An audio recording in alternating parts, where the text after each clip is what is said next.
And so, my fellow Americans, ask not what your country can do for you. Ask what you can do for your country. I have a dream. My poor little children one day live in a nation where they will not be judged by the color of their skin, but by the content of their Don't character. tell me words don't matter. I have a dream. Just words. We hold these truths to be self-evident, that all men are created equal. Just words. We have nothing to fear but fear itself.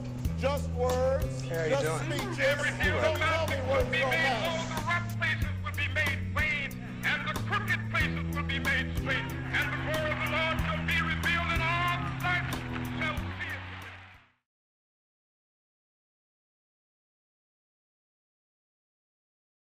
it.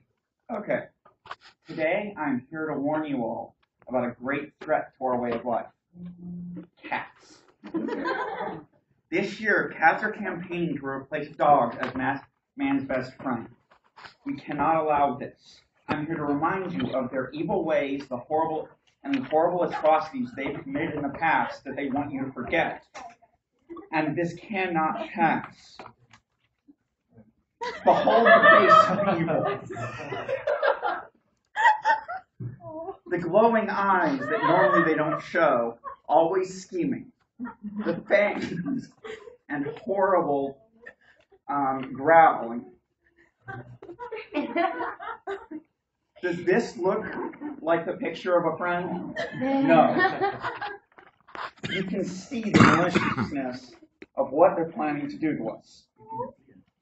Throughout history, the history of cats has been harmed. In ancient Egypt, cats were worshipped as gods. They lived luxurious lives in the palaces, were idolized.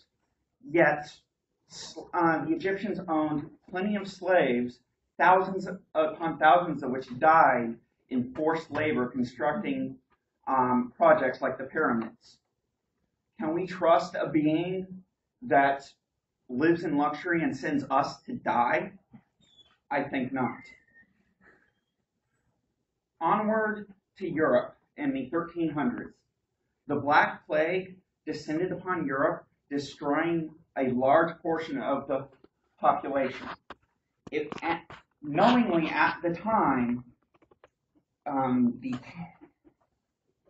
the heads of state, governments, and even the church made it public knowledge that cats were both the familiars of witches and consorts of Satan.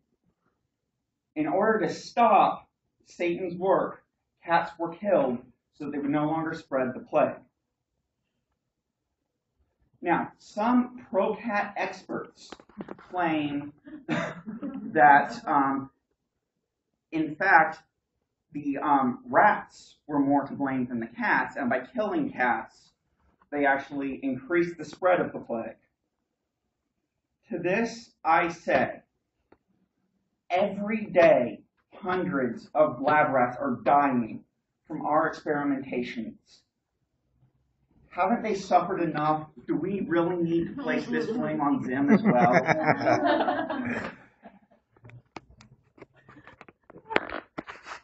In more modern times, some of you may know Siegfried and Roy, performers in Las Vegas who performed for decades with their tigers and had large compounds where the tigers roamed free.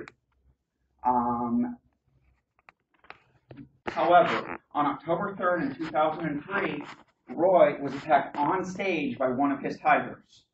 Mauled, it carried him off, teeth in the throat. There was blood everywhere, and they ended their performances because of this. One of his tigers he had taken care of for years and treated as family did this to him. Can we allow something like this to claim credit as a friend? This is what cats have done to us in the past. Think about what will happen in the future if we give them more power. We can't let it happen. I urge you this election to vote dog as man's best friend.